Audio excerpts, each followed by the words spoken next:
Jaylo, Yes. we went out to dinner last night. There's more stuff to talk about than this. Oh, yes. Just this. Yes. But I kind of came to a weird conclusion sometime last night or early this morning. Can I put my head here?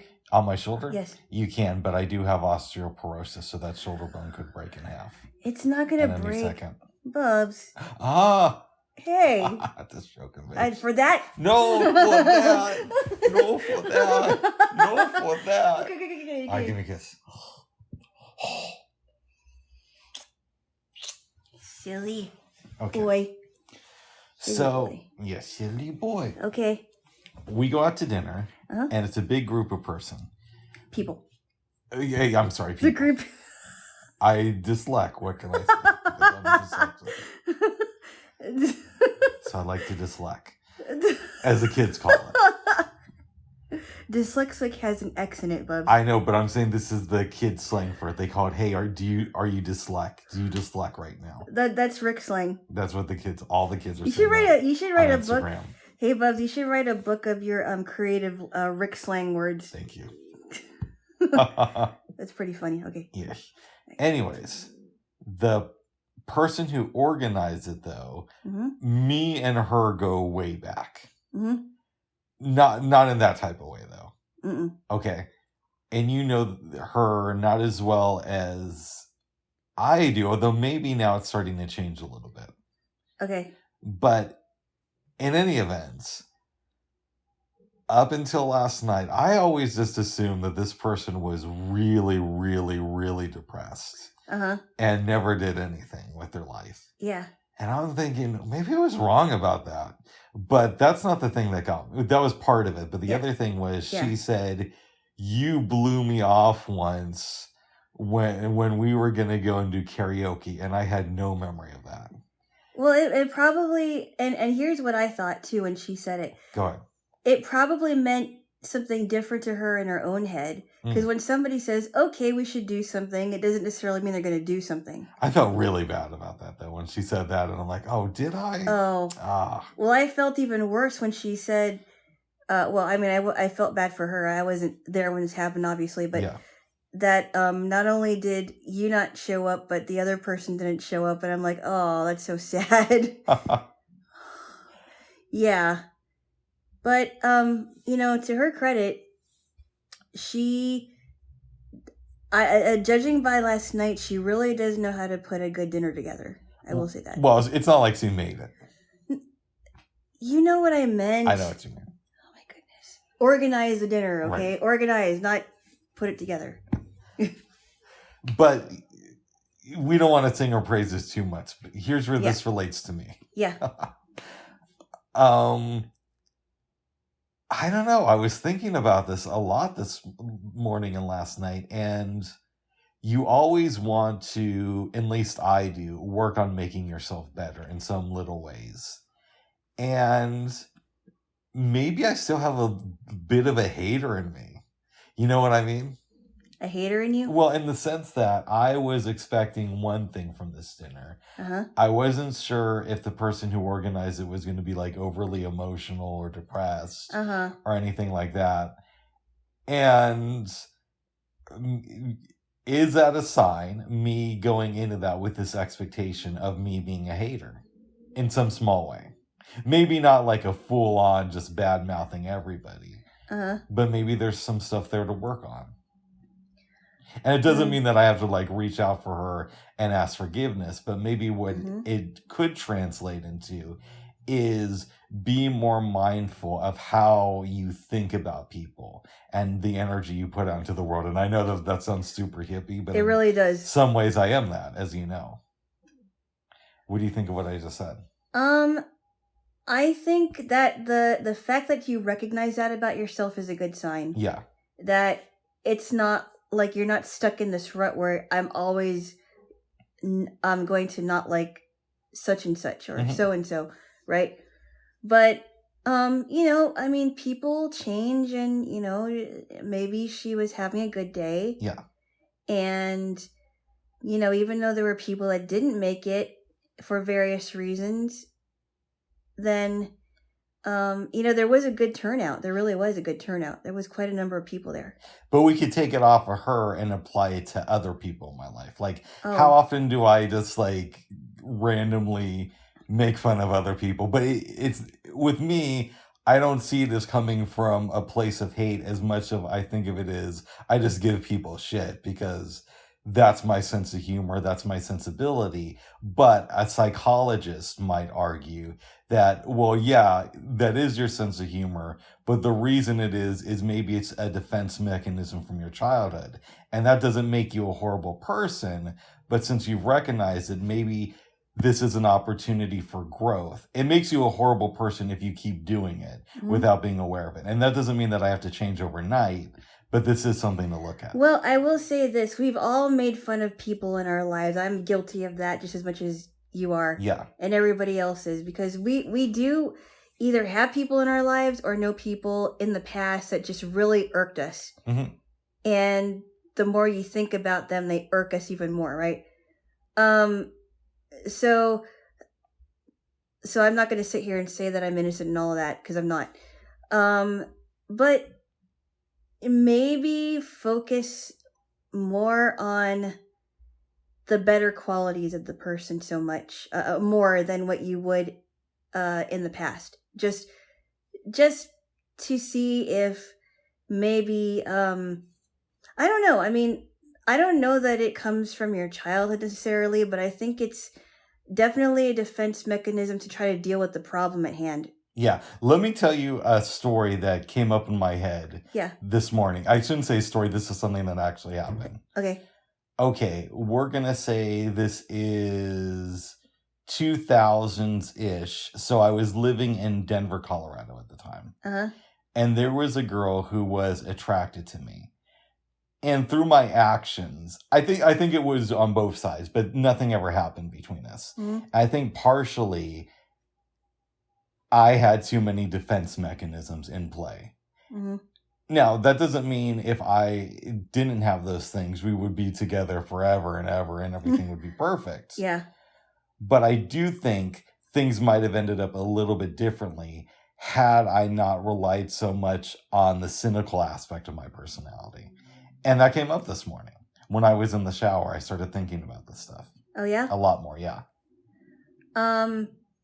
But you don't actually hate these people. No, but I think, because you know how I am, babes, I give people shit. But it's not like I actually, there's very few people. And I've been the butt of those jokes, too. Oh, my goodness. But there's very few people in this life who I actually hate. But sometimes I give people a lot of shit. And they may come across a certain way. And in my head, I think it's just good fun because I grew up in an environment to where that was just always going on in my house. We're always like criticizing each other and putting each other down. And it was a fun pastime. Is that what you mean? It just always went on. So in my mind, I interpret it as, I like you if I'm willing to give you shit to your face. But in reality, other people might see that as, I get that you like being honest, bro, but you go a little bit too overboard. Yeah, I think that people are different. Like, people handle criticism differently. Yeah. I grew up in a house where I kind of felt like I was, there was some criticism going on both sides of my family. And it wasn't just to me, but it was to my other siblings. I think I got a lot of the brunt of that in some ways. Oh. I mean, at least I feel that way. I don't know if that's true. And I don't always handle criticism very well. I mean, I get a little bit defensive where my first reaction is to defend myself. And then I had to think, okay, wait a minute. Maybe it's not really the right battle to fight. Maybe I need to just cool off and just deal with it later on. Because there are times where I have been criticized sharply in my own family, and what really frustrates me is that there are people in my family that like to sweep it under the rug. Yeah. And they don't want to deal with it. And that's the biggest problem I have, is that they don't want to deal with it, and I feel like if I even say anything, then they're going to just sweep it under the rug again. And in some ways, I'm kind of like the opposite of that, right? And you know this about me. I like to take everything out from under the rug. It's not always a good thing either. No, there's a balance. So I think that I got the worst of it, right? Mm-hmm. But because I'm older now and I've done a lot of work on myself, whether that's talking to shrinks or having long, heartfelt conversations with friends who have taken this path before me, or doing a lot of self-help exercises or meditation or psychedelics, I obviously am smart enough to know that, well, of course, I'm going to think I had it the worst because that's my perspective. And your perspective is always going to be a little bit slanted towards yourself. So even though I think, oh, I had it the worst out of everybody in my family, that's not necessarily reality. That's just Rick's view of the reality, right? But some people in your family might actually agree with you. But that doesn't make it true either. And a lot of people would maybe rightfully disagree with me. But here's the thing, right? So whether that's true or not is almost inconsequential because it's how I felt when my personality was developing. And so maybe that's why I use humor as a defense mechanism, because it was what I felt I could get away with at the time. Oh, I've gotten so irritated with you at times for that. Well, remember back then when we weren't cooking yet. Yeah. And we started cooking together and you just thought that everything I did was funny. Yeah. And I'm just like, I'm trying to do this. You're in my kitchen. What are you doing? You know, I'm trying to do this and I'm actually taking it seriously, but you're laughing for what? And I really did get irritated, and I told you that before. Oh. And there are just times where I was just really really irritated, like, how dare you laugh at the situation when I'm actually not laughing? But again, the fact that you recognize that is a good sign. Now, here's the deal, too. Some people can be really extreme with this. Mm-hmm. And so, like, I could come to you now and say, I've realized this problem and I'm never going to do this again. And I will keep my sense of humor in check, and we're only going to laugh at PG-rated stuff. And that's a little too much. And then the next time you screw up, I'm just like, as a man who's worked on improving himself, I will not find this funny. If we're going to be honest, I'm still going to do this stuff. So maybe the answer isn't that I completely change overnight and I pretend that, you know, I'm this evolved person now. Maybe the answer is to realize this is something I need to work on. It's not going to come overnight. And maybe the end goal isn't that I change my personality completely and get rid of the cynical aspect of myself, but I learn how to keep it in check slightly more than I do now.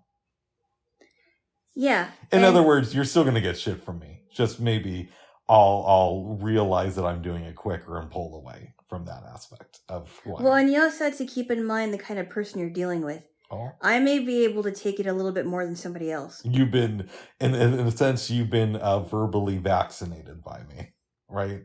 Because at the beginning of our relationship, some of the stuff I say now would have probably driven you completely over the wall. But now that you've had exposure to Rick's version of vaccination verbally, you can handle that stuff a little bit better. I don't know if I'd call it verbal vaccination. I think I'd call That's what we're calling this episode. No. I think I would call it customization. Okay. Not verbal vaccination. Yeah. But customization. So I've got accustomed to it. Not that I'm numb to it. But I would not expect anything less from you. Yeah, like you do know that I am gonna continue giving you shit, but I might do it again a little bit less, and that's better than just like, you know, it's better to work on yourself even if you're not striving to perfection, even if you're striving just to be slightly better. So there's something I read, and I know this is really simple, but it was in the Moby books that I read earlier this month. And it's not an original thought, but he was talking about his childhood pain. And he said that he once read this bumper sticker that said, hurt people hurt people. Which again... Oh, that's true. Yeah, it's true. I totally believe that because a hurt person will hurt anybody. Mm-hmm. So it's about accepting the fact that this is a defense mechanism. Don't get rid of it completely, but examine it, and maybe figure out how to work with it instead of letting it control you. And then you've got the other people that continuously hurt people no matter what anybody says. Yeah. And that's not healthy at all. Exactly. It's not healthy because it shows that they haven't grown at all and they don't want to grow. Here's a question. Yeah. What does the Bible say about ignorance? So let me give you an example that's kind of similar to this, but I'm going to change it around. Mm-hmm. Let's say somebody is a Christian. Mm-hmm. They go to church. Mm-hmm. But they also hurt people regularly, but it's unintentional. And they're just never aware that they do it in their lifetime. Now, they're probably going to heaven because they have accepted Jesus and they do try. But they just, when people confront them about this and say, hey, I know you're a good person, but sometimes you're a little bit over the line with this, they always think that person's wrong. What does God say about that type of ignorance, or the Bible? Let me talk. Maybe I should refer to this in church capacity. Go ahead. So if a person is in the church, and in a church, I should say, and they are causing, division and dissension, and they 2 or 3 witnesses confront them. Yeah. Like maybe one person confronts them, 2 or 3 witnesses confront them, and if they don't listen, put them in front of the church and have them decide to exclude this person or not. And what I mean by put them out, if exclusion happens, they're put out for a time, and at that time you treat them as you would treat somebody outside the church, but not being mean to them, but understanding that, hey, there's some things you need to work on. You can't come back until we know for sure that you're working on these things. Oh. But that may sound harsh. Yeah. But that has to happen because that's what's the Bible talks about church discipline, and that's what a person needs to go through, is a disciplining process. Nice. But I think when it comes to individuals, it's very difficult to deal with them individually. It's one thing if they're in church capacity and the church can deal with this individual and figure out what to do. But when you're dealing with somebody individually outside of that, it gets a little bit difficult. And I could even, look that up. Nice. I'm not sure what you would call that. Yeah. And a lot of church people, some of them, not all, some of them can have some really bad attitudes just as much as the people outside. And sometimes even worse. Yeah. Oh. What? Okay. That's true. I know. I know, Bob. I know. I just want to make sure you're awake. I am. Your question. Yeah.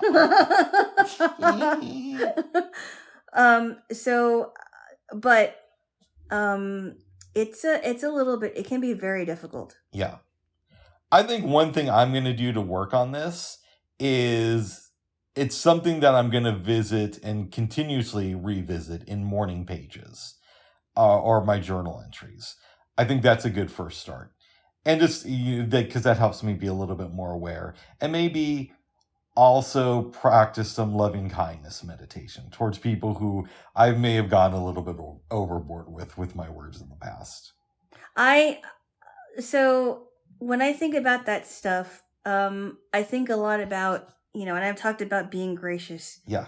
And I have to remember that the people that can really irk us in our lives, or maybe they did at one time, you kind of have to be a little bit gracious because they probably don't even know that they're doing it. Exactly.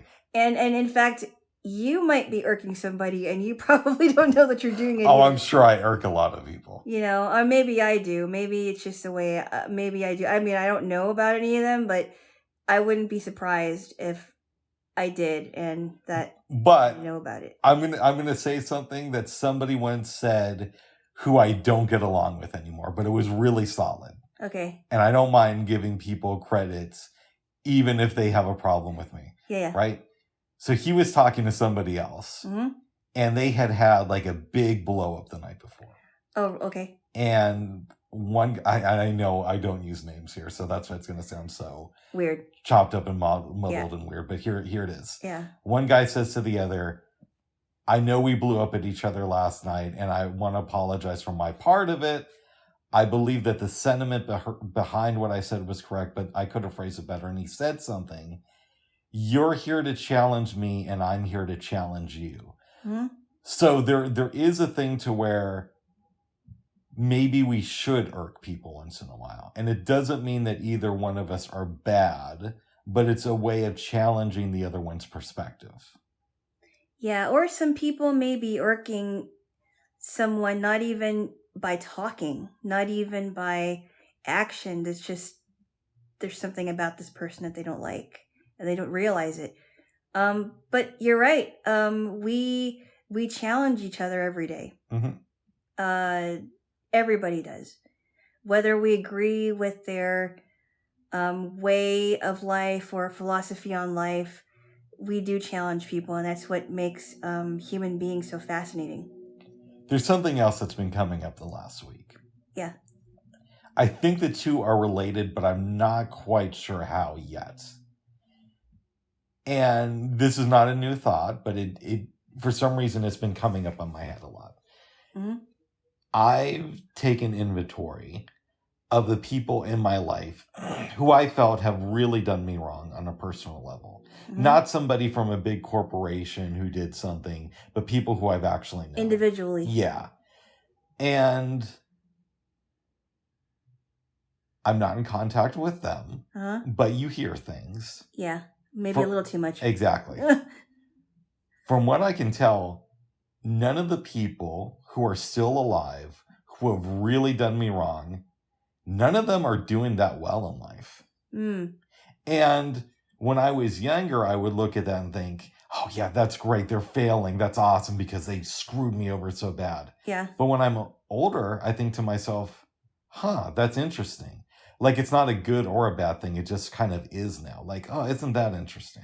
There's kind of a weird pattern. There are times where I've gone through where I'm just like, I hope my memory haunts them forever. You know, I hope that they think of me all the time. I hope that on their deathbed they'll say, my biggest regret was screwing over Alana.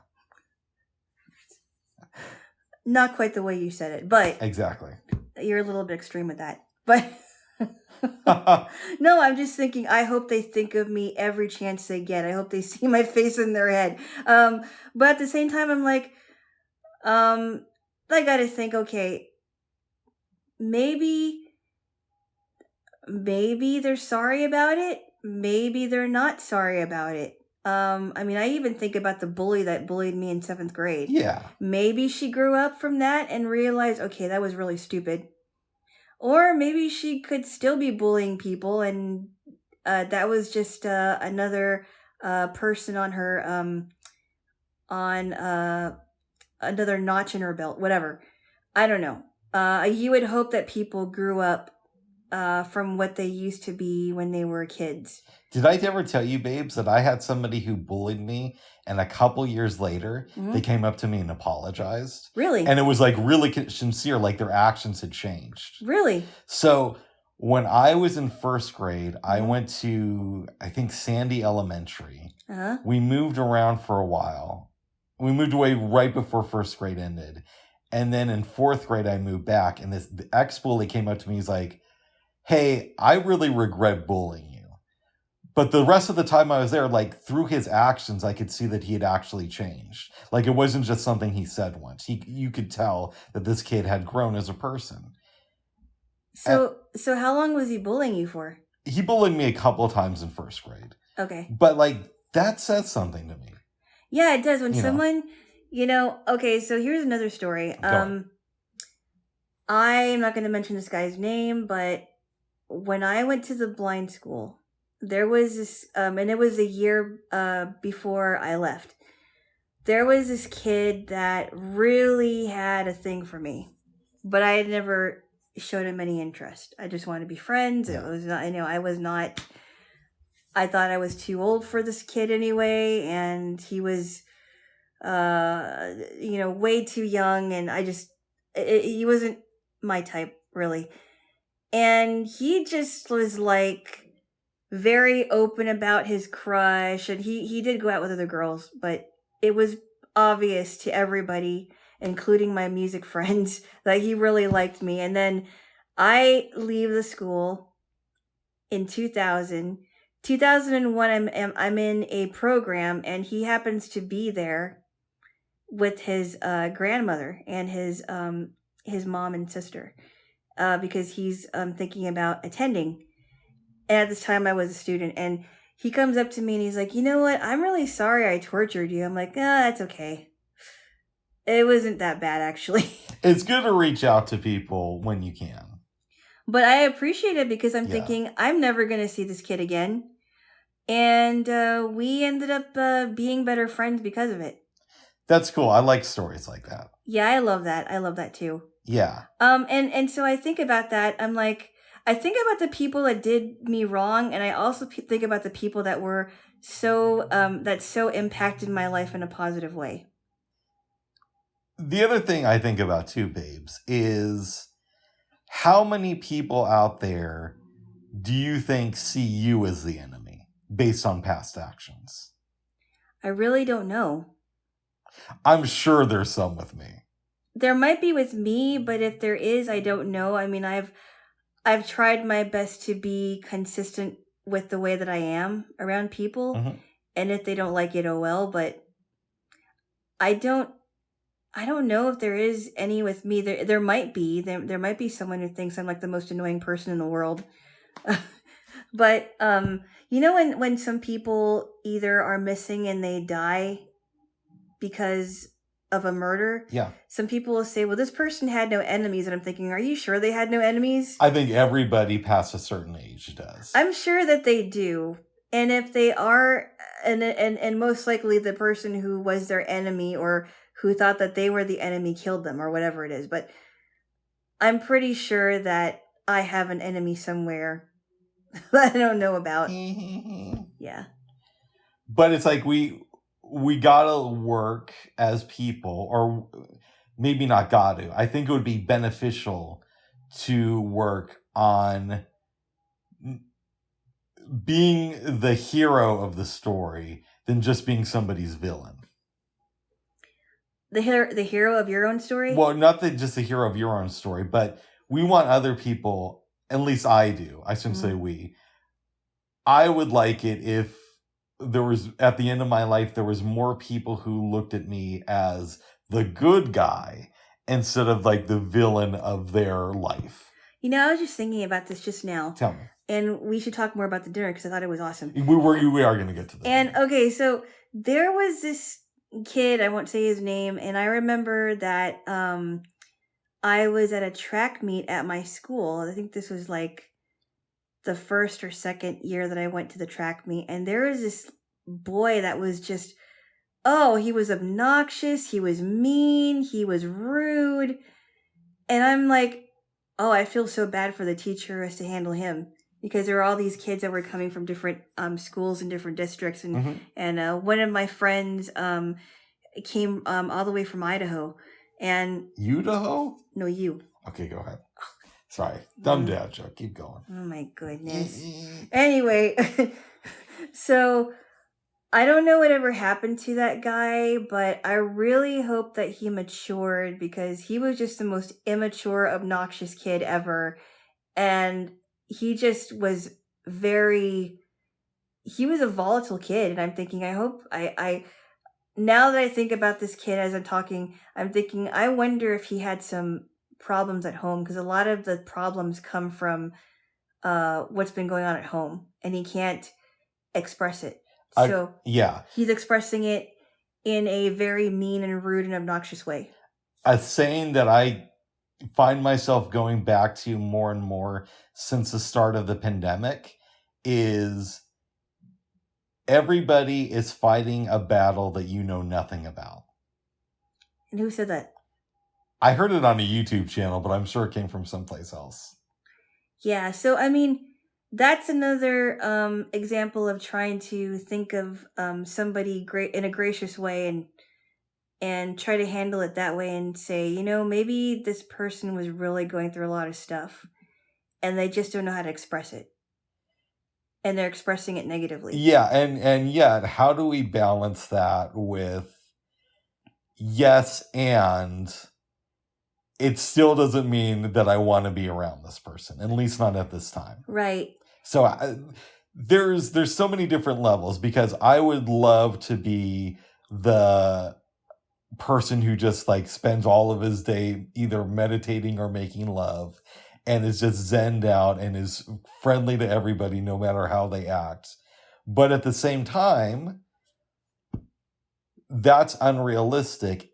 And it's also unfair to the people, even though they're acting up because they're hurt, they still need to learn the lesson that it's not okay to always act up. I think it can be done, but I think it has to be done in a different way.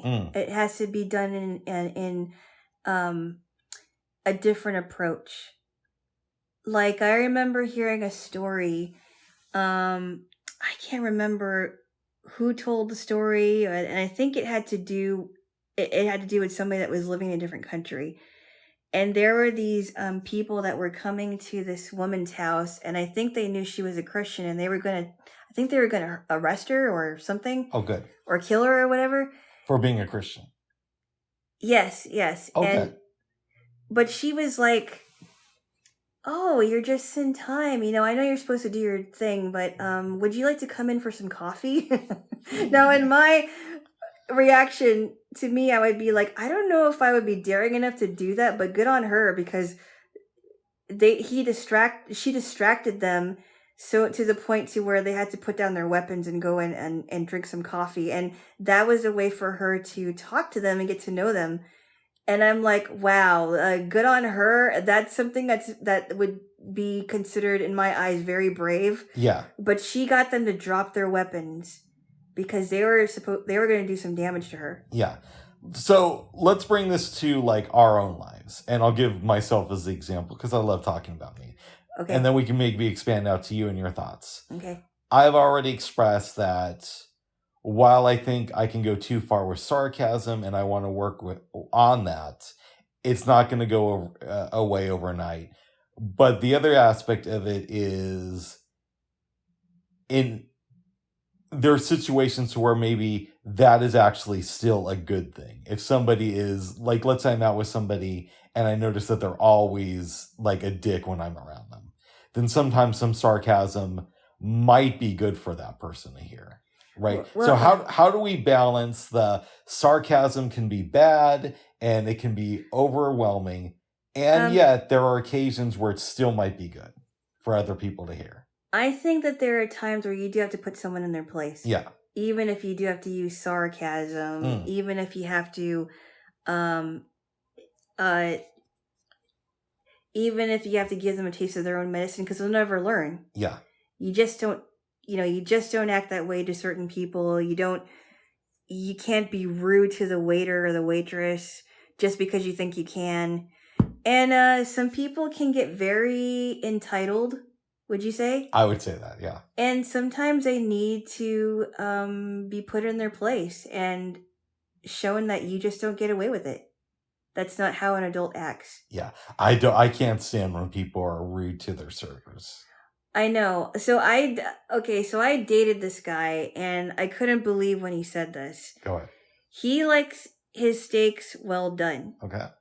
And thankfully I never witnessed this, but he said that if his steaks were not well done, he would be very, very rude to the staff, like the cook and I'm like, yeah, but they're the ones that are cooking the stuff for you. Yep. They're the ones that are serving it to you, and they're probably not making a lot of money in tips. And you have to take that into account instead of being... And thankfully, I never experienced this. And I'm just like, this is going to be an embarrassment if that ever happened. But that's one of the reasons why we broke up, I guess. So I was at a blindness event. Uh-huh. This was out of state, but I was living in Colorado at the time. But we were, doing our thing, and we traveled a lot. Mm-hmm. And thank God I was not in the room when this happened, because I would have been so freaked out. Oh, yeah. But I'm sharing a room with somebody. Mm-hmm. They came back and they're like, I was just hanging out with so-and-so, and it was so funny. They got on the phone with room service and cussed them out for this very little thing. And I thought to myself, that's not funny at all. Did they really do that? Yeah. And he was like, oh, it was so funny to hear them on the phone just like go into these people. That's horrible. I for know. What? I don't remember. This is years and because, years ago. You'll have to tell me the story, the rest of it in private. And the thing is, it actually involves somebody who you kind of know. Oh, no. Are you serious? I'm dead serious. Not that you're like besties with, but you've talked to the guy who told me that he thought this was funny. That's not funny at all. The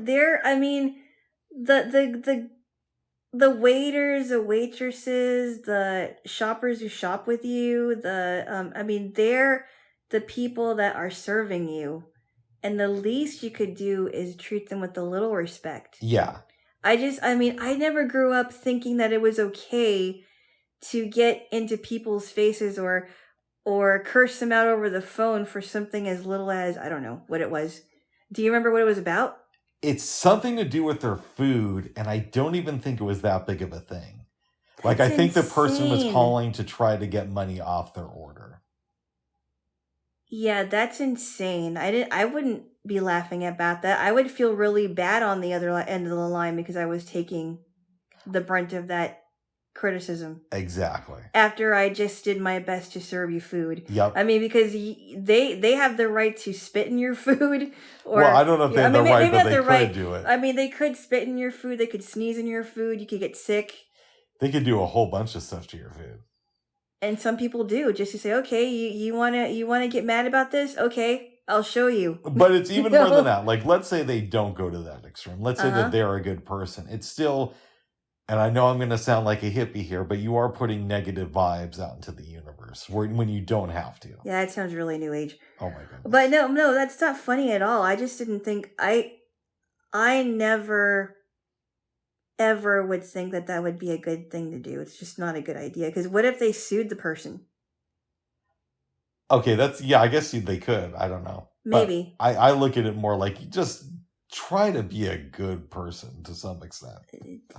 Try to be thankful that they're even serving you because they don't have to do that. But that could also be that person's defense mechanism, just like tickling is yours, just like being a little bit too cynical and sarcastic is mine. Oh, I only do that to you, Bubs. Oh. Nobody else. Nobody else, Bubs. That's my defense mechanism for you. What do you think your defense mechanism is for people at large then? That what? Okay, so you say that you only do that to me, but for everybody who you know, what do you think your biggest defense mechanism is? That's a good question. When I'm being criticized, a lot of times I just don't say anything. That's really hard.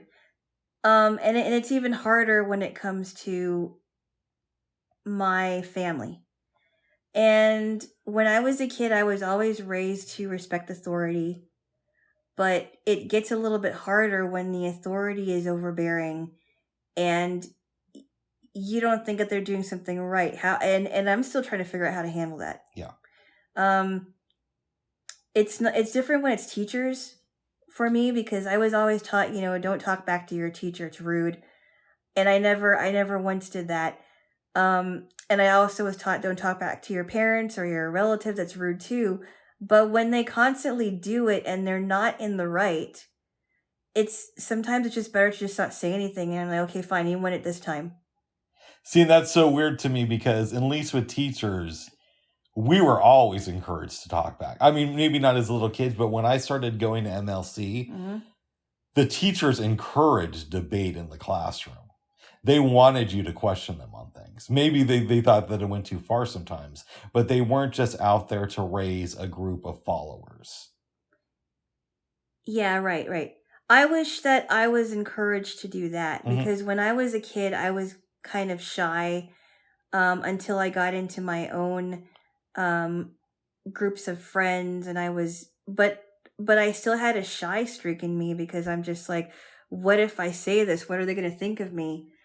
Now that I get older, there are times where I'm like, you know what? There are going to be times where I will have to speak up, and I can't be afraid of this. But it is tough. It's like a push and a pull for me. Yeah. It's like I grew up in a different family, and I'm also struggling as an American woman, and not just that, a blind woman, trying to advocate for myself. It's not easy at all. And you have the extra disability or disadvantage of being Filipino. That's not a disadvantage. Oh, give me a kiss. Then. No. Okay, give me a kiss. You're joking away. Oh my goodness. Give me a kiss.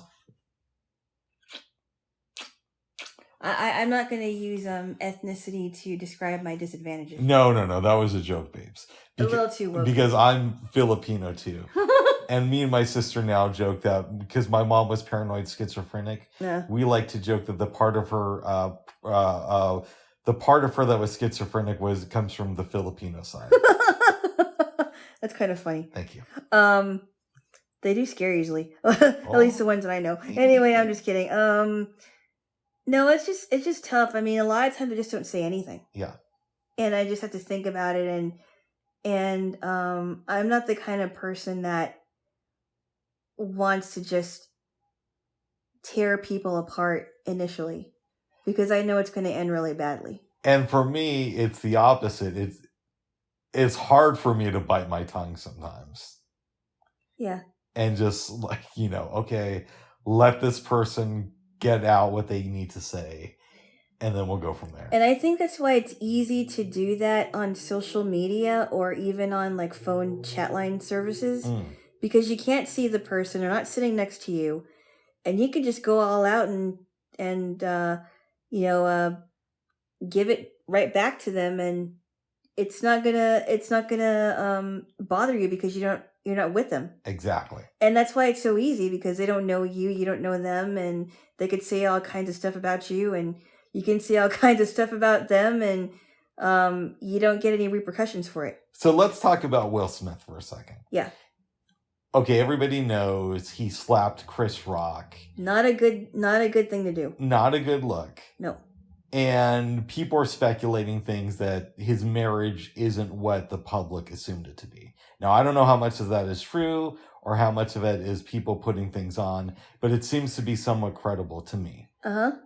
But then there's also the aspect of Will Smith, who is really into self-help, who supposedly is a nice guy. Uh-huh. So some people would say that the nice guy part of him is an act, but the part of him that slapped Chris Rock is a real part. I would make the argument that they both exist within him. Like, he could genuinely be a nice, caring person. Yeah. And also, on occasion, do really stupid things like we all do. Uh-huh. And so, it's, how do I want to explain this? It's like, nice people screw up too. Yeah. So how do you, like, he should still be punished for that, but how do you punish somebody without making it seem like they've just been acting their entire career? Like all the good, like without discounting all the good stuff. I don't, like when I've seen, I mean, specifically when I've seen the way that he handled the Janet Hubert situation. Is it Hubert or Hubert? I think it's Hubert. Okay. When he handled that situation on the Fresh Prince reunion, that was super classy. I thought that was awesome. Yeah. I thought he was like, let's just bury the hatchet. I think that we should talk, and I don't know what kind of conversation he had before, but I'm just I was just very, very impressed. That really impressed me, and I thought, you know what, this guy is, I mean, good on him for doing that. That really impressed me. I think that, yes, maybe things were building up. It didn't look good, but I'm sure that he knows that. Mm-hmm. I don't think that he came to the Oscars wanting to just punch him out. But I think he acted on impulse. Yeah, I do too. I think he acted on impulse. We are after all, human beings, and sometimes we act on impulse and we realize how stupid we were. But that's what humans do. And I don't think that people should just assume, oh, hey, that's a totally different person. Because he could be nice, but he could also be mean too. Exactly. And he just happened to let it get the best of him, let his emotions get the best of him. And it wasn't a good look with what he said afterwards either. No, definitely not. But he was, he was in the moment. And when you're caught up in an angry, a moment of anger, you're going to do and say, like, not very smart things. Yeah, he should be punished, but it doesn't mean that all the good stuff he did no longer matters either. Yeah. And so Will Smith is the easy example, but then we can look at everybody in our own lives or ourselves even. We should be punished for the things we did wrong. And yet we are still human and we've still done good things, hopefully. Yeah, I mean, let's take Justin Bieber for a minute. Okay. Because Justin Bieber has been known for the really stupid and crazy antics. Like, I think I heard about him, like, urinating in public or whatever it is. Like, really stupid things. And somebody being called to his house. I heard other people, like Ariana Grande. I don't know if this is true or not, but it sounds really weird. That she went into, like, the bakery and licked every single donut. They showed a clip of that on TV. That's disgusting. That is disgusting. And I'm like, okay, that was stupid. Why would you do that? And she did something stupid. He did something stupid. I'm hoping that they realize that was really not a good look.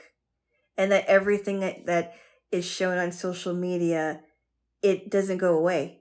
It's just there. Exactly. It doesn't go away. It's like suspended in cyberspace. So I think that people really have to really think about stuff before they do it. I don't know if I've said it here. Mm-hmm. And I know everything goes back to TYT. I was listening to TYT. I thought it was Howard Stern. Well, Howard Stern, TYT, Secular Talk, Joe Rogan. Those are everything goes back to those places, right? But on TYT, they were doing an episode of Old School. And, TYT is more political. And on Old School, they talk about politics, but they also just talk about real life stuff, right? And so Cenk was asking the question, well, when is it okay to feel shame? Mm-hmm. Because you should feel it sometimes, but you shouldn't just walk around with shame. Mm-hmm. And that shouldn't just be your default. And his conclusion was, you should feel shame when you realize that you did something wrong. But once you've decided that you're going to correct the behavior and no longer act like that, that's when the shame should start to dissipate. And obviously I'm paraphrasing his words, but that's what I got out of it. And that's kind of stuck with me over the years. I think there's some truth to that. Mm-hmm. Yeah, once you recognize that there is shame, then do something about it. And then once you do something about it, the shame should start to go away. Yes. You shouldn't live with it forever, unless you do something like really over the top heinous. Yeah. Like killing somebody or raping people. I think that people can get over that, mm-hmm. but they also have to face consequences too. Mm. So I respect a prisoner who has been in prison for killing somebody, but he or she accepts the consequences and says, if I have to be in here for the rest of my life, then I'll do it because that's what I did. Exactly. That's what I did. And I respect them more than saying, hey, I'm going to do whatever I can to get out of prison because I deserve to be out of prison. Even though I did something wrong. I hear you on that one, Babes. Yeah, so I think that there is some truth to that. The way that I would see that in my life when I think about my own way of thinking about things, and I know this I know this doesn't I can't say it. Resonate with you. Go ahead. But I feel like when I ask God to take away shame, I have to be the one to let it go. Oh. Because he can take anything I give him. I just have to let it go. And then know that it's already been taken care of. And then I do something about it. Whether I ask for forgiveness from this person or whether I ask to be forgiven for that. God, I mean. Okay. Interesting. I ask God to forgive me for it because, it takes a while, but eventually it does go away. It does dissipate. Yeah, a lot of people believe in God, so. Yeah, you should try it. Oh, well, gun to my head, I think that there's more to this universe than we fully comprehend. Absolutely, there is. And that could be interpreted as God or aliens, whatever you want to call it. Okay. You know. But we gotta talk about the dinner because I think there's some things we need to talk about. Yeah, because you took us into this really. No, you did. Oh, I did. Okay. No, you well, then did. give me a kiss. No, you did. Give me a kiss. Is this gonna be like we enter the next segment by kissing? Is that how it's gonna work? Well, if that's what you want, babes. I didn't say that I wanted it. Well, I could also let you play my flute. What? Bubs, come on. All right, give me a kiss. No. Yeah. Okay. That's so weird. I only have one flute, but I do carry it with me. The skin flute. All right, babes, come on. Stop it. Stop it, babes. Hold on, babes. So, I love Indian food. As do I. Mm-hmm. Good stuff. And earlier this week, how do we want to phrase this? Okay. First, on Tuesday, we were going to go and see a free concert at Pioneer Square. Uh-huh. And Alana is it called paratransit?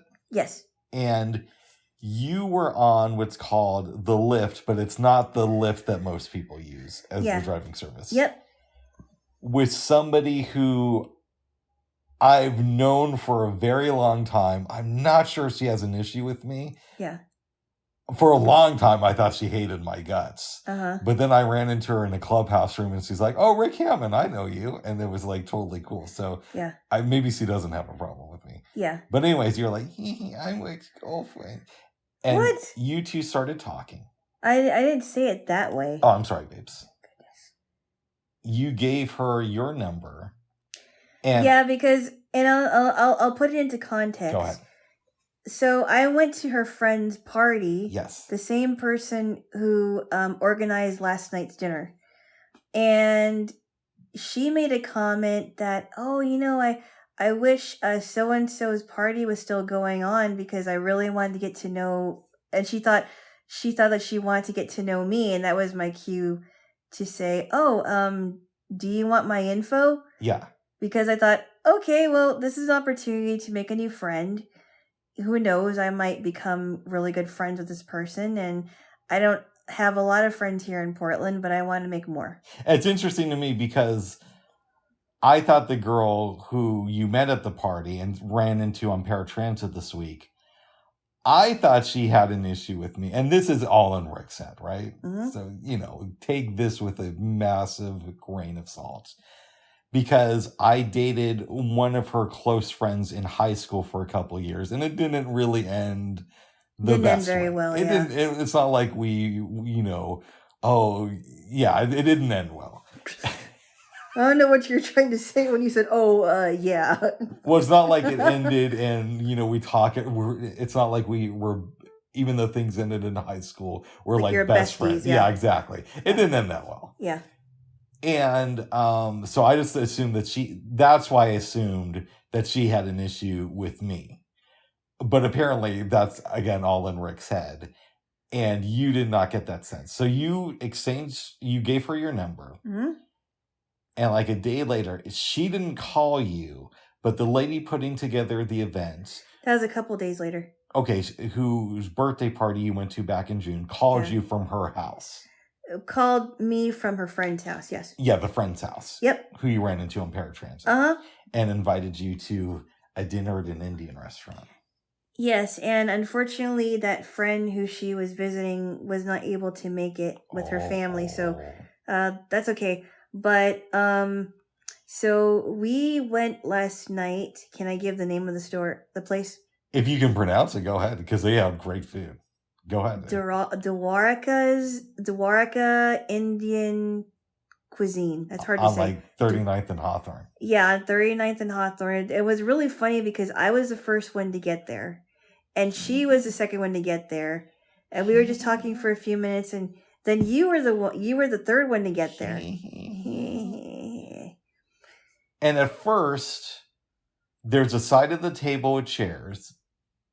Then on the other side, it's kind of like a bench. Yeah, I was sitting on the bench because I didn't know what place that we were going to be sitting at. And you had to look at her and then switch to me. You had to like crane your neck. Yeah, I did. I had to strain it, yeah. So I'm like, why did I say crane it? I don't know. I don't know. I knew what you meant. Yeah. Yeah. I say, well, why don't we sit on the other side so you don't have to strain your neck so much? Yeah, and it worked because she was on my left in the corner, and you were sitting right next to me. Yes. And then other people were sitting, this other person sat next to her on her left, and vice versa. And then I think there were other tables, like another table on that other side of the restaurant on our right. Yeah. Yeah. And it was really cool.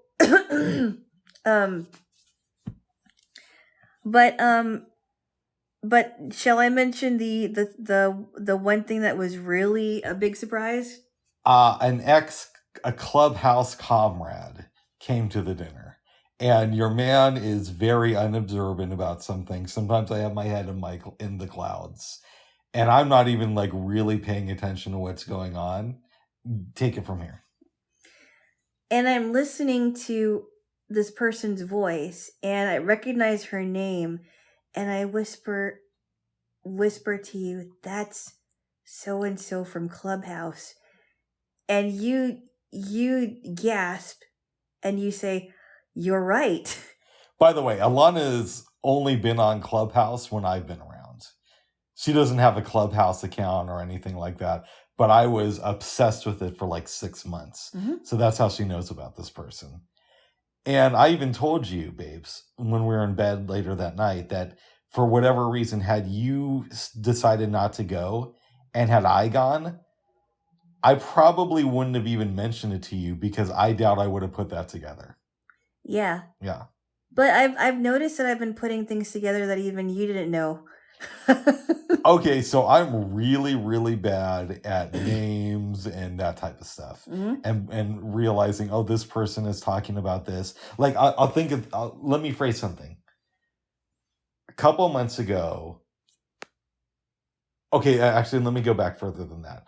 I went out on a date with somebody before my little Jaylo. Mm-hmm. Like, I don't know, 3 years earlier. Oh, yeah. Uh-huh. And it turns out that my Jaylo was friends with this girl. Yes. Again, I didn't know this at the time. Yes. About 1.5 years into our relationship, we go to an event and she sits across from us at the table. Mm-hmm. And I would not have even known that unless you had pointed that out to me. Mm-hmm. And about 2 months ago, maybe 3, we're in a van with her. And somebody asks her, do you know Rick and Alana? And she says, yes, I know them. And I didn't even pick up on that. I only know that because you told me that afterwards. Yeah, and she also commented that she knew me back when we were teens. Oh, she did remember that. Well, I mean, yeah. And well, oh, no, I'm sorry. She was asked if I think she told another friend of ours that she heard me play the flute before. Nice. And I think I commented, yeah, we've known each other since we were teens. See, and that's when I should have said, do you want to hear her play my flute? No, you didn't say that. That's what I should have said. No, you didn't. I said that's what I should have said. Oh, my goodness. That's no. That's a no. That's a no. Do you think she remembers our date when me and her went out? If you told her, she might. Okay, I'm not going to bring that up. Why not? It doesn't matter. It doesn't matter, babes, but it was... It doesn't matter. It just didn't work out. It was a bit of a train wreck. Yeah, I would... Okay. I don't know. Maybe I shouldn't ask this question. Maybe I should ask it later. No, go ahead. Okay, if you were to judge which date was worse. Yeah. The one with the person that we saw last night or the one with said friend. Okay. It's very, very close. Yeah. But I think I got to give it to the person who we hung out with last night. My date with her was the worst. Yeah. One, it was longer. Yeah. And two, she almost started crying near the end of it. Oh, jeez. Because I maybe expressed that I didn't want to be in a relationship with her. Oh, my goodness. Did we mention here about the karaoke thing that I found out about last night? Yeah, we kind of did in the beginning of it. Oh, we did? Okay. Uh-huh. Sorry, we're going through so many things, so. My goodness. But, so that was the biggest surprise of the night where he ran into an ex-clubhouse friend. And ex-clubhouse comrade, as we call him. Comrade. As I call him. Right. Did I tell you, babes? Yeah. I tried to start a clubhouse show called the Clubhouse Comrades. Oh, you did? When I was like really into it. And the premise would be that me and a couple people I know from real life would be on at the same time and just go and start a room together. Uh-huh. And then what happened is people started going into the room that we didn't really dig. Uh-oh. So we stopped doing the Clubhouse Comrades. Are you serious? Yeah. Oh, no. That's not good. Yeah. She was never in that room, though. Didn't you say that you were on Green Room and you were trying to start up a room called the Greenhouse Gangsters or whatever it is? I wanted to do a collaboration. The Green Room Gangsters, rather. Green Room Gangsters / Clubhouse Comrades. And I would pipe in the audio from the Clubhouse Comrades into my Green Room Gangster room. But I never did it. I was trying to figure out how to make that work. But, yeah, I put it together really quick, and I'm thinking, oh boy, this is going to be interesting. And you asked me a question yesterday. You said, do you think she put 2 and 2 together? I'm like, I don't know that she did. She probably didn't realize it until you actually tell her. And I'm not going to do that. You're not? No, because things kind of got a little bit tricky in that clubhouse community. And well, I felt that, and I'm just kind of observing what was going on. I think she felt more comfortable with her peeps. Yeah, and that's totally cool. I feel the same way too. And that's cool. You know, we were comfortable on our side. She was comfortable with her side. She also was talking to the guy that was sitting across from us. I don't know that guy, but he seemed like a really cool dude. He seemed like a really nice guy. Yeah. I think that, you know, and he was talking to us about the kind of music he likes, and I'm like, oh, that's interesting. Yeah. Yeah, he actually does seem like a nice guy. My armpits have been really itchy recently. I just wanted to know. So that's why I kind of like pushed you aside just now. It's because I had to stretch out my armpit to scratch it. No, I'm being serious. They've been like itchy the last couple weeks. Oh, okay. Yeah. You're not being bitten by mosquitoes, are you? And maybe something like that. But I've been trying to incorporate more garlic into my diet. Oh, really? Because it changes the way either your blood tastes or smells. Yeah. And so mosquitoes don't like it. Oh, yeah. I also think that off repellent really works for me. Oh, so you just spray it on yourself and then if I have it, yes. Because when I was at camp, I used to spray it on me and it didn't smell bad at all. It kind of smelled like to me it almost smelled like roses. Nice. And I would spray that stuff on me when I went to camp, but the mosquitoes don't bother me here that much. The mosquitoes in Hawaii do. I mean, they just ugh. That's interesting because they don't bother me in Hawaii. Usually what happens, babes, is when I go back, they'll bother me for like a week. Mm-hmm. And then I don't get any more mosquito bites from them. That's interesting. But Hawaii, I mean, I remember just being bitten by mosquitoes, a little here, a little there. But in the Northwest, no, not really. Yeah. Anyways, I'm sorry, I took us off topic. So the dinner last night. Mm-hmm. The waiter was really good with everything. Oh, he was amazing. He was good with describing where things were to people. He addressed us as ma'am and sir. Oh, did he? I don't even remember that. Yes, very nice man. Yeah. I mean, when I was the first one to come in, he knew right away that there was going to be a dinner and escorted me where I was supposed to be. And I thought he was great. I thought he was too. That's why I gave him an extra tip, even though it was included on the bill. Yeah. So This is going to sound maybe ignorant on my part. Yes. At this point, I just assume most people have eaten Indian food before. Because I've eaten it a lot through the years. Like, it's not like I've been to 1 or 2 Indian restaurants. I've had roommates who are from India. Yeah. I've had other friends who really liked Indian food. I've had other friends of mine who are from India. Yeah. So it's just like no thing for me to eat Indian food. Yeah. But there were a few people at the table who had never had it before. And I was kind of shocked by that. I know that there was one woman that was there that had a really hard time with the pronunciation of stuff. Yeah. Which I get. Yeah. If you haven't eaten a lot of Indian food, it's hard to say the what it is. And reading it on my iPad was a little bit tricky too. Yeah. But no, I love Indian food. I don't know which one I love more, Mexican food or Indian food, but it's really close. But then I like a little bit of I like all different kinds of food too, not just Indian, but Greek, Hawaiian, Filipino. Filipino. Nice. Filipino. I would love to try some real, like, authentic French food. Because our friend was talking to me about that restaurant Petite Provence. Yeah.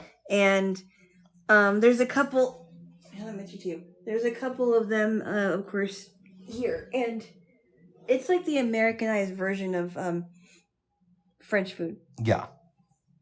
Sorry, I had to stretch my arm again. I understand. Because my pit. No, I'm sorry. Would you like to lick the inside of my pit? Ew! Why not? Why? Why is that gross? Why? No human I know does that. Oh. Well, that's a good point. Maybe dogs. They like to lick, they like to lick people if they like you, so maybe they'll like the smell. Really quick, I know we're kind of getting off track here. That's okay. But I noticed that when dogs really have a heightened sense of smell than humans. I wonder how strong their sniffers are when they're sniffing a nice human or a bad one. Yeah, I don't know. And I remember hearing somewhere, I think it was on an old infomercial, that dogs smell, their sense of smell is something like 75,000 times greater than humans. Mm-hmm. Now, obviously, this was on TV in the 90s, so they may have exaggerated that somewhat.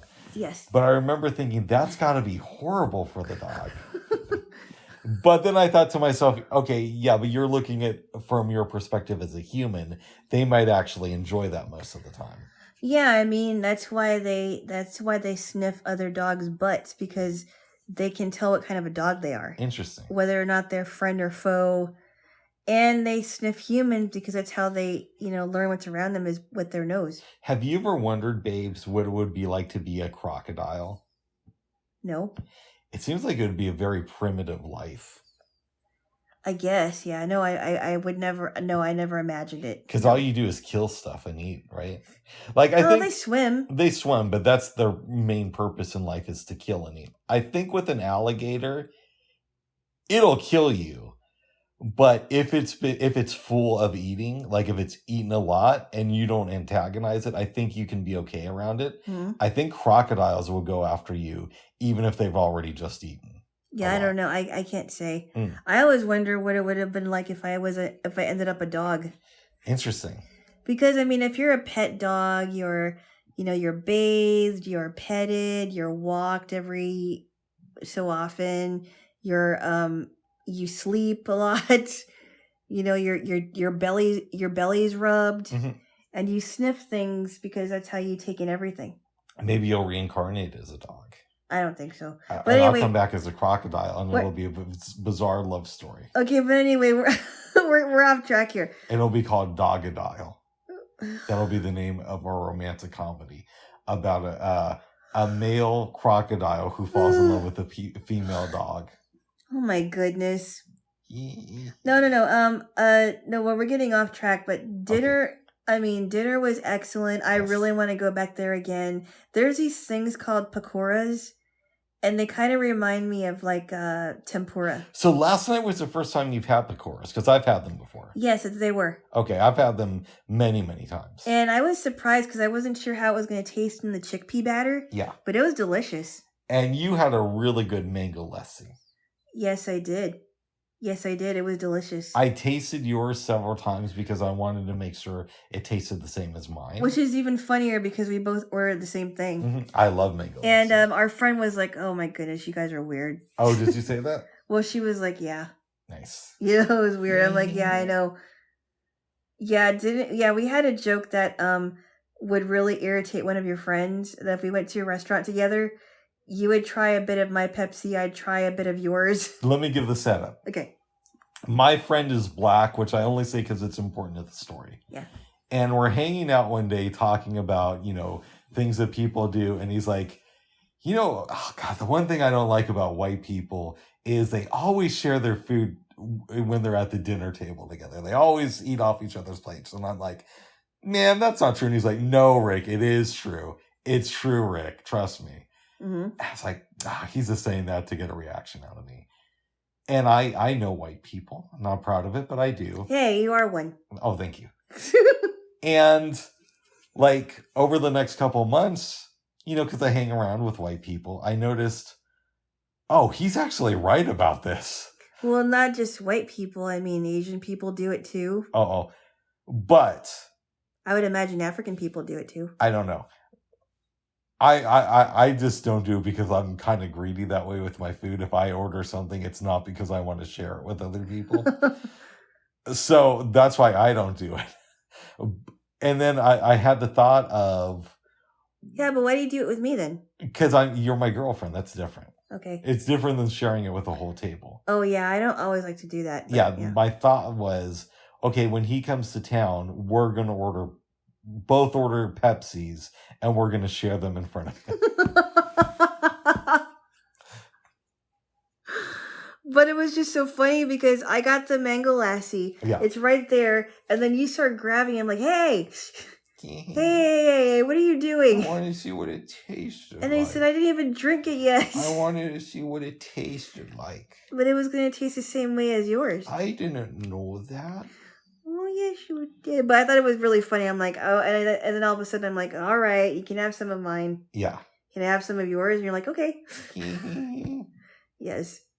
I should have said, I'm sorry, I don't share drinks with anyone. And it was funny because the girl that was sitting on my left, she was like, yeah, I got some water. You want a taste of my water?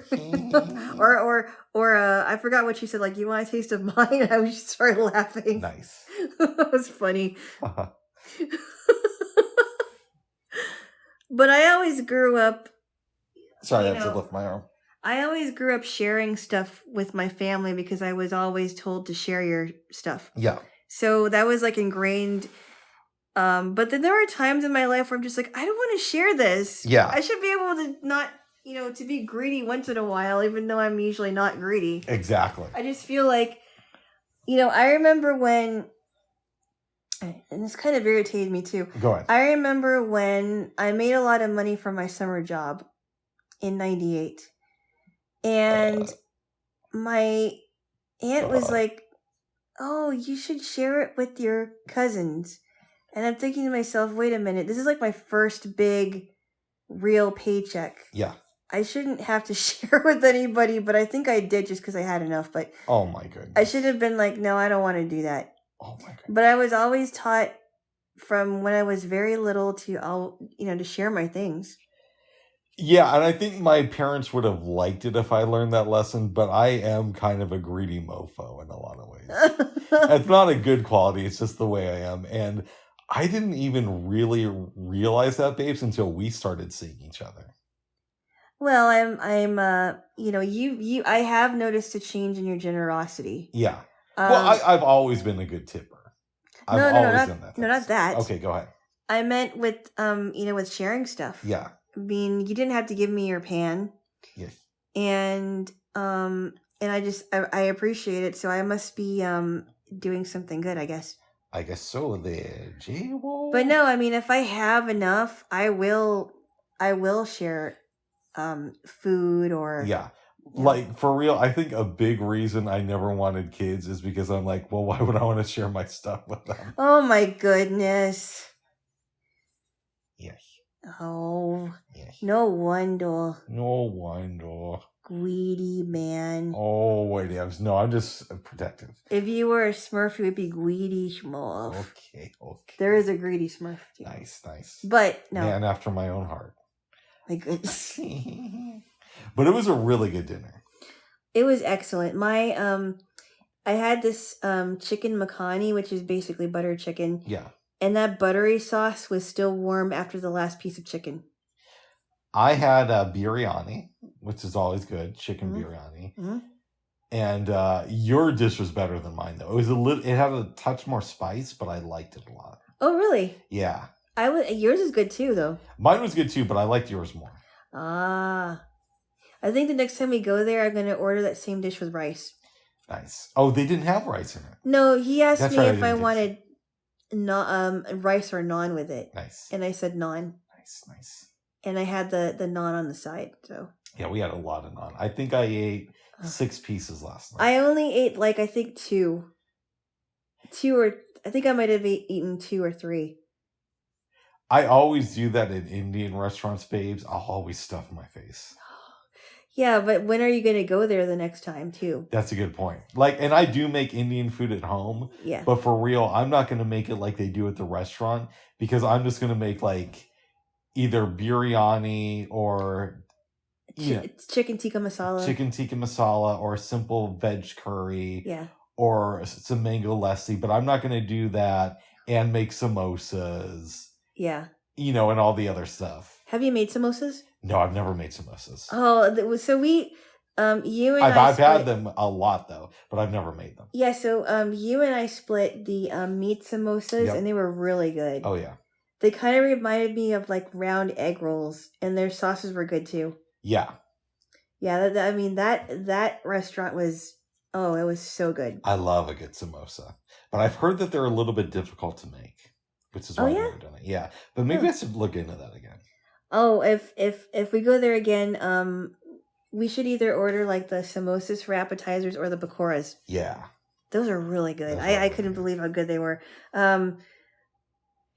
Yeah, I wish the naan though were the only criticism I would say about the naan is I wish it were butterier. Yeah.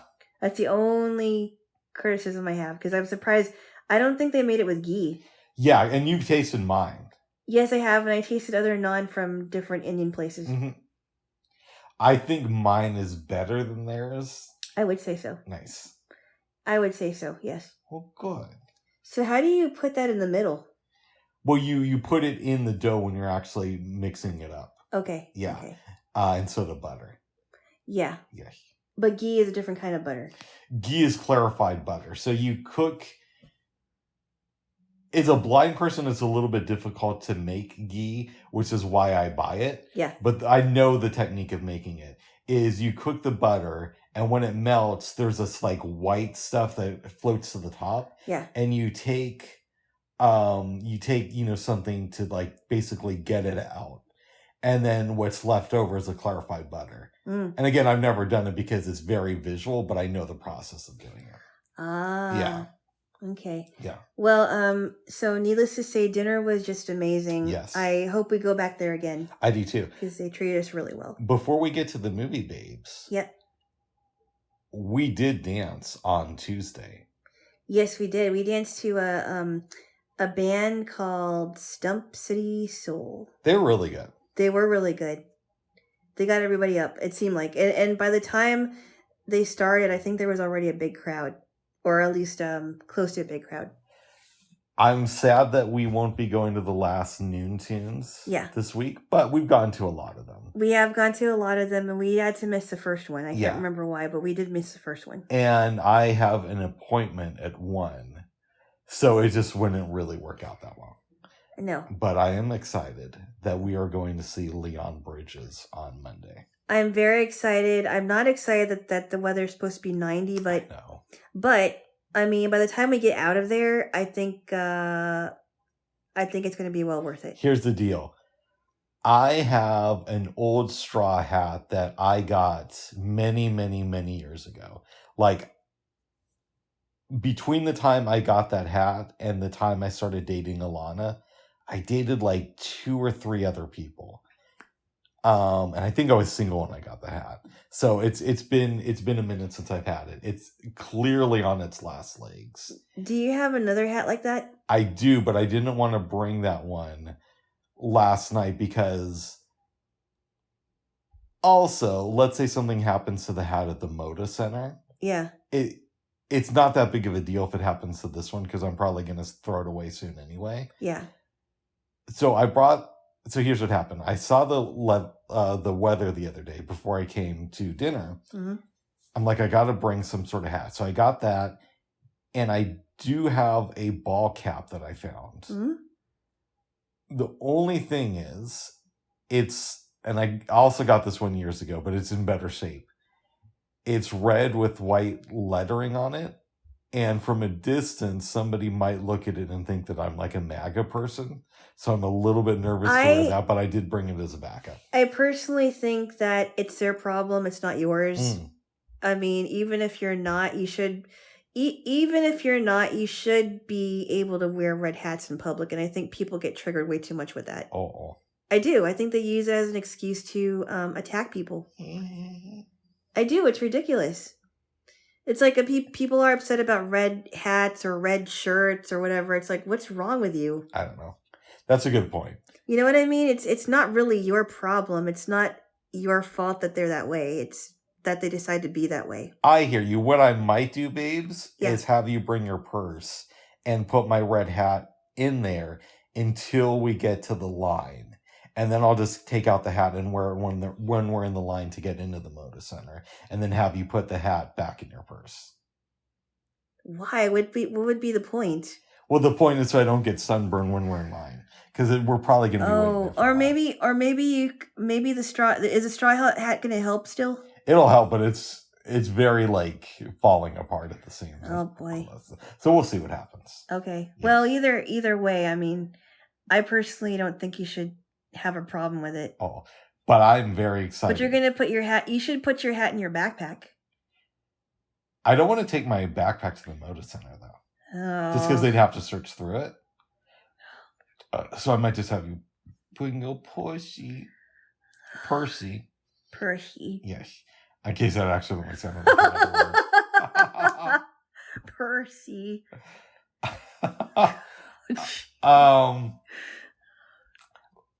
Leon Bridges is awesome as a singer. Yeah. So I think we're going to have a fun time. Yes, we are. Yes. Yes, we are. Yes. But babes. Yes? We eat the dinner. Mm-hmm. Have some good conversations. People start leaving. We come back to your place. And you change into more loose attire. Let's put it to you that way. It's just comfortable clothing that I would wear in the house. Mm-hmm. I fire up the VPN because my little Jaylo wanted to watch Can't Buy Me Love. Yeah, because I've been hearing about it. And they don't have it streaming here, but in the UK, it's on Disney+. Yeah. Which I'm probably going to get rid of at the end of the year. I got like a deal for it. Oh, yeah. When it first started. Oh, yeah. But the US version isn't that good. Anyways, that's a whole story for a whole nother time. Yeah. And we watched the movie. Mm-hmm. Would you like to give a brief overview? So basically, this girl named Cindy Mancini is one of the popular girls at her high school. She's a popular girl. There's another guy whose name is Ronald Miller, and he's like the dork who mows people's lawns, and he's running on his lawnmower. And he runs into Cindy at school, and he says, wait, did he run into her at school? Oh, no, I'm sorry. He, so a lot of things happen before this happens. He runs into her at the mall, and she wants to buy this dress because she ruins a suede outfit that she... Hold on, real quick. What? Sorry to interrupt you. What? Do you remember how he runs into her at the mall? Yeah, because she spills wine on the suede outfit. No. What? Yes, but no. So there's more to it than that. He wants to buy a telescope.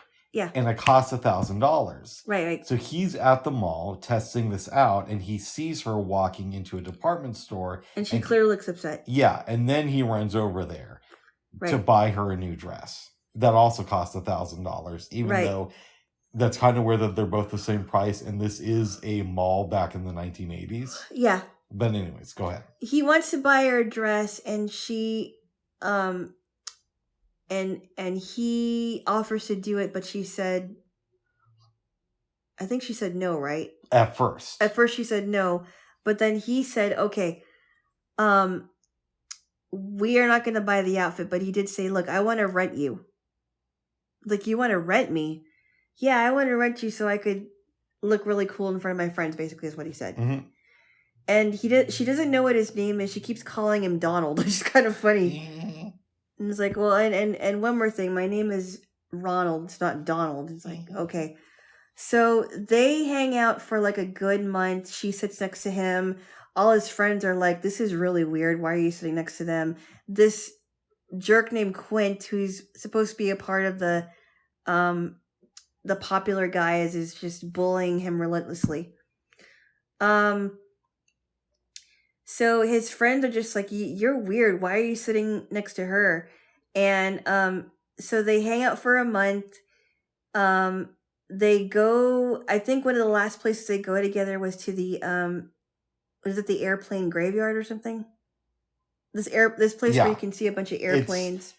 I don't think that's the last place, but that's when she's starting to really get into this dude. Right. And when she's looking at the moon through a telescope, and she's like, I really like this. And then she shows him a bunch of papers with their poetry, and nobody knows about it except for him. Oh. So he stages a breakup because his friends are thinking that they're together. And he stages a breakup, but she's really upset about this. And I think at the time he doesn't know that. Right.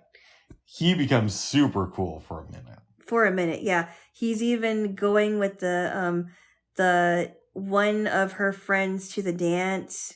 After being with another one of her friends. And by the way, can I just stop you for a second? What?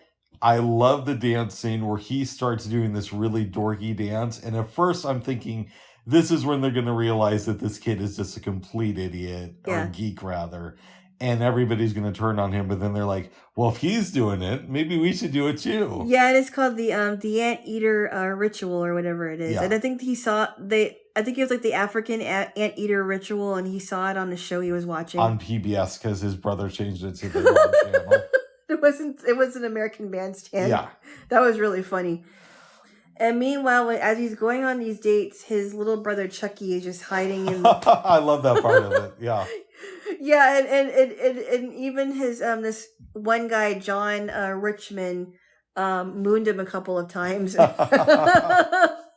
Wasn't there a scene where he was in the car with Cindy's friend Patty, and Chucky was like hiding in the blanket? They get out of the car, and John comes over, pulls down his pants, and moons his little brother. And he runs away. Or collapses. After everybody walks away from the car, I believe he opens the door and tries to crawl out of it. If I'm remembering the correct scene. Yeah. Yes. So Cindy is really upset because she sees Ron with a bunch of her friends. Yep. And getting with the girls that have more dates than I can count. And she's actually getting along with her mom. And she's just really upset at this, and there's a whole bunch of things that happen. Everything comes to a head when they go to this New Year's Eve party. And they go to the New Year's Eve party, and things are happening there. He gets with some girl named Iris. And this one person, Bobby, that she used to like, was yelling at her in the other room. Remember that scene? Yep. They come out, and then she starts yelling about how Ronald paid her off. Yep. And that at least she did it for money, but they just followed him because she did it. Yep. His reputation is completely ruined now. Yep, everybody's ignoring him. The popular girls don't even know who he is anymore. Chucky runs into Cindy at the I like that scene. Yeah. That was really funny. And she doesn't know what to think. Could you finish it off? Ronald keeps trying to talk to her, but she's ignoring him. Finally, she agrees. And then some time goes by. He's mowing her lawn. A bunch of cool kids come to her place to make out and all that stuff. Mm-hmm.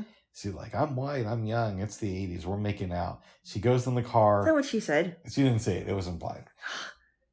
They drive down the road for like a minute. She gets out of the car and comes back to your man Ron, and that's when the movie ends.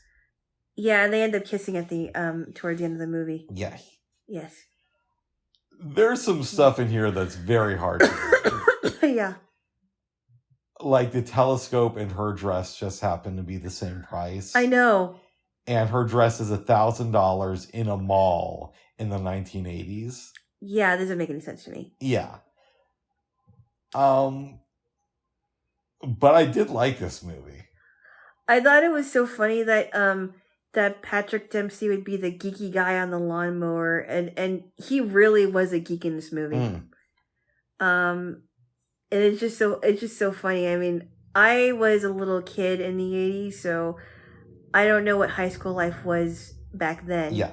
Because we both were in high school in the 90s. Late 90s. In the late 90s. And so it was very different for us. Yes. But I thought it was funny how that was. And I went to high school at a very like hippie high school type of environment. So it wasn't your typical fare. I know. You know. I know. You know. You say it a lot. Well, because it bears repeating. And oval again. Oh my goodness. And Alana went to a very Republican. No, I didn't. Anti-hippie high school. What? Wasn't Tucker Carlson your science teacher? No, okay. Bubs. Okay. And you have to remember, I didn't get into politics until my late 20s. Oh, okay. What? Babes, what are you doing? Give me a kiss. Cheap shot. Oh my goodness. I know. Tucker Carlson doesn't believe in science. All right. Give me a kiss. No. Fighting wood. Oh, fighting wood. Yeah. Okay, stop. Give me a kiss. No. All right, then we're not talking. Okay. All right. Give me a kiss then. Ugh.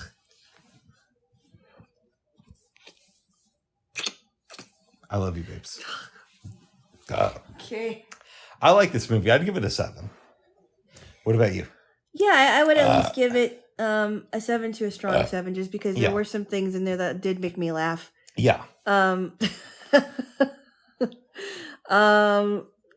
You know, the way that Cindy was handling everything with the two of her friends. Mm-hmm. I don't know. I just thought it was funny. Yeah, because they both got with Ron, and they were trying to say, "Oh, we knew he was a fake the whole time," and she's like, "Then why were you with him?" Yeah, exactly. That was cool. Yeah, but you could see that there was a twinge of the old Ron in there. Absolutely. And that he really like the one scene. There was a scene before the ending of the movie where I think it was Halloween night, and he was egging and throwing like a tomato at his friend Ken's place. He threw dog shit at his friend's place, and the other kids he was with were doing the egging and the tomato tossing. Oh, okay. Yes. And he really like messed things up with his friend, at least for that time. Mm-hmm. Yeah. What does this film teach us about the desire to be liked? Well, people talk about dopamine, right? Mm-hmm. The more dopamine hits we get, the more it makes us feel good. Yeah. Right? You get so many likes on social media, you feel really good even if you don't know them. You get liked in the public and you feel like, hey, I'm a stand-up guy. I don't know why anyone wouldn't like me. You know what I mean? Mm-hmm. And it's just straight up dopamine. And sometimes that could be that could be considered an idol if you don't take care of it. What can we learn about copying others? Because the only reason he's popular is because Cindy goes out with him. And she's so good at being popular that he can do a dumb dance and get super popular people to copy it. Well, because he knew that she was popular and he used it to his advantage. Mm-hmm. And because he used it to his advantage, he was smart. He was smart and he knew that if I did it because I was hanging out with her, then other people are going to follow me. And then that's how it's going to work. I'm going to give you an odd example of something. Oh, okay. Do you remember, I think it was a little over 10 years ago. Yeah. There's this video about a guy named Joseph Kony. And it's basically a white dude whose wife is giving birth to a white baby. Joseph Kony? No, I never heard this. Okay, so it starts off, a white guy is filming the birth of his first kid. We're assuming it's his first kid. Yeah. And it's, spoiler alert, it's a white baby. And then he goes into this thing about, but in Africa, there's this really evil guy named Joseph Kony who has all these child soldiers. Oh, wow. I don't like this word, but it felt very privileged and very, come on, dude. So he was trying to race bait. It wasn't that it's trying to race bait. Well, yes, and there's more to the story than that. Okay. Joseph Kony was a really bad guy who had these child soldiers. I didn't even know about him. But the way I understood it is this guy blew it out of proportions. But here's why I bring that up. Video comes out, and it's like a 30-minute video that could have been 10 minutes. If he cut all... Of his wife's birth. Well, that's part of it, but I'm talking about the video, all of it. It's like close to 30 minutes. Mm-hmm. And I think you could have done a more effective job in 10 minutes. Mm-hmm. This thing passed around the internet like wildfire. Mm. I had a lot of people sending me links to the video. It was all over Facebook. I watched it and I'm like, because one of the things they're doing is they're telling people to share this with people. Really? So I watched it and I'm like, there's no way I'm sharing this with everybody. That sounds, yeah. So hold on. So, and everybody I know at the time on Facebook was sharing the video around like it was the most important thing ever. Comes out that the filmmaker exaggerated a lot of stuff and is a little bit cray. So hold on, I have to ask you a question. Did this also go around on YouTube? Because I probably didn't know about it because I was not on social media. Yes, it was on YouTube. And that's when they encourage people to share it. Wow. But the point of this isn't to talk about the platforms that the video was on. Yeah. The point of it is to say there's something about the crowd mentality to either share a video or copy a stupid dance because we see other people doing it. Yeah. And to me, that's why the prom scene stuck out. It was really funny, but it speaks to a truth about us when we get into a crowd of people. Well, that would be the same thing with, who do I want to, what, I'm trying to remember how to compare it to.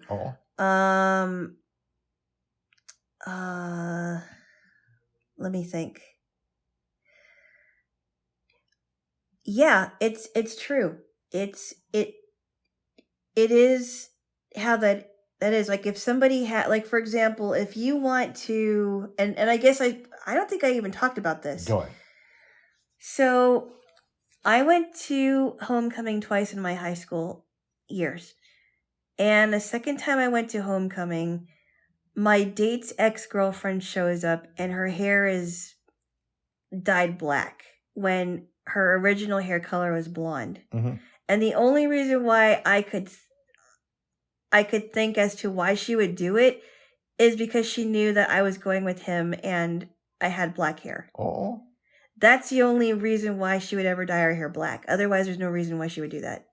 I don't know. I could be totally wrong about it, but I think that's what she thought would get him back, and fast forward, he never went back with her. But nice. But I mean, yeah, it's true. I mean, people will do crazy things to see if they'll get likes on social media or they'll get liked in the public eye.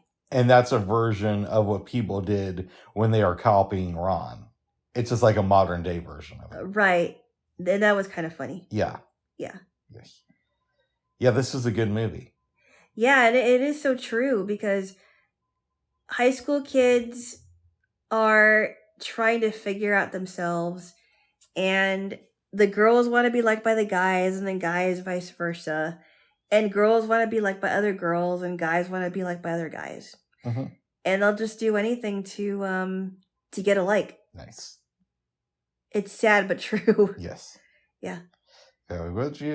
So that Joseph Kony story, I didn't even know about that. Yeah, so it's true that he was a warlord and had child soldiers. Yeah. But there was some controversy over it was all put together. I'm really surprised you didn't hear about this video, because I think it was called like Joseph Kony 2012, something like that, and it was all around the internet. I guess I wasn't paying attention to that, because there's some things that go around the internet that I didn't even know about. Yeah, you were not missing much. Wow. It was like...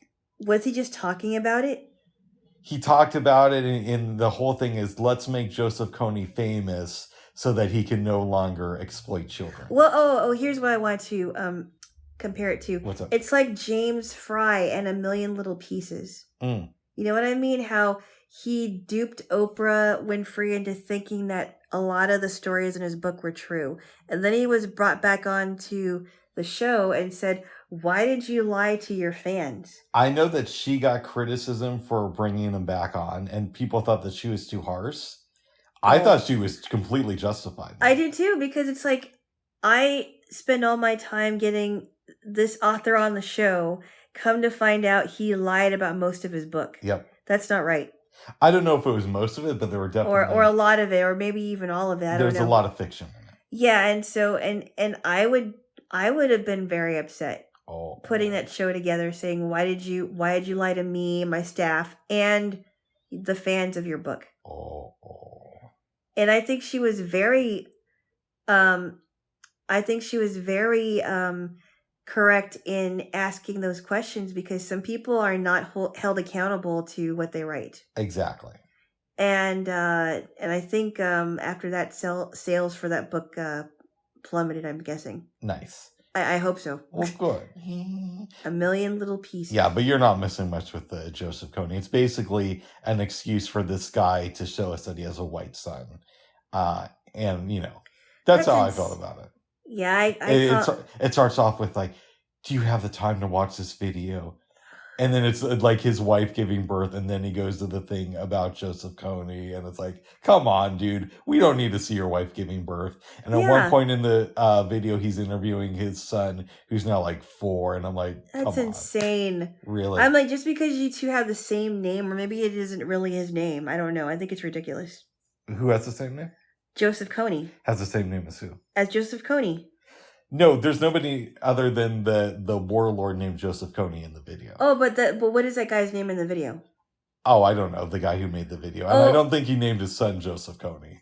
No, I thought his name was Joseph Kony. That's the name of the warlord, but that's not the name of the guy who made the video. But he made it to say, I'm better than him because I have a white baby.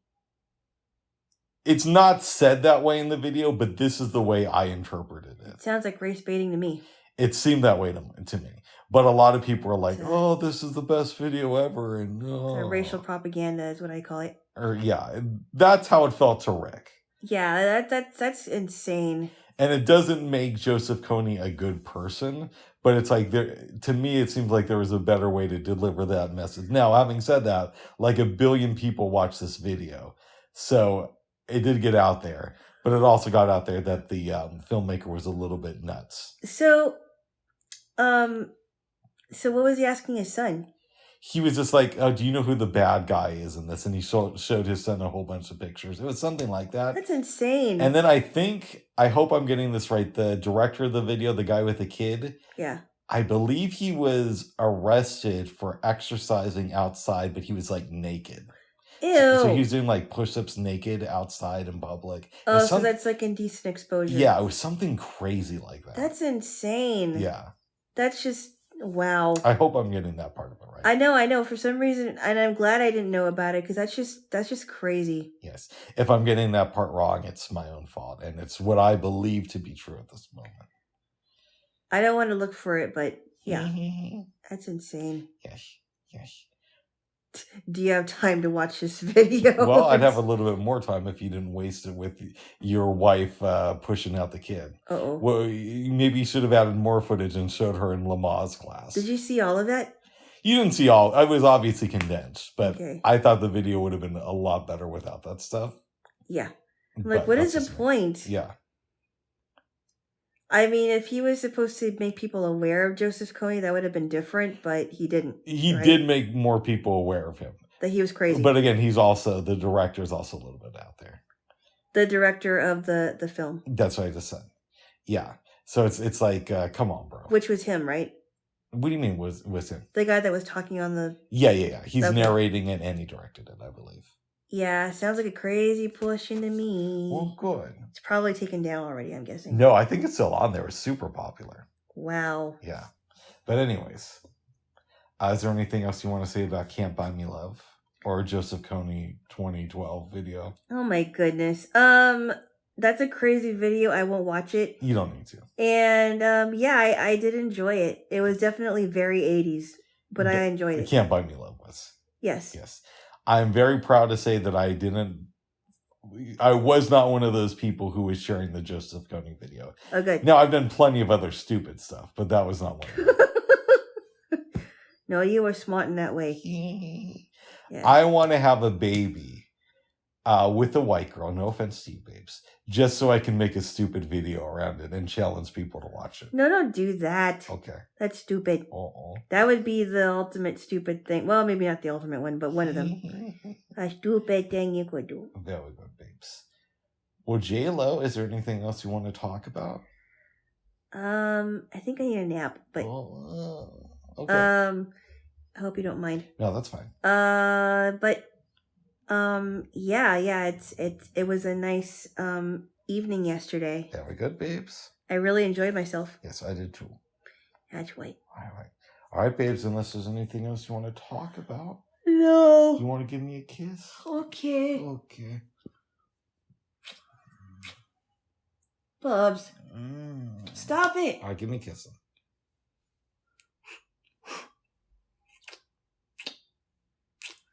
All right, babes. Okay. Bye-bye for now. Bye-bye. Bye. Bye.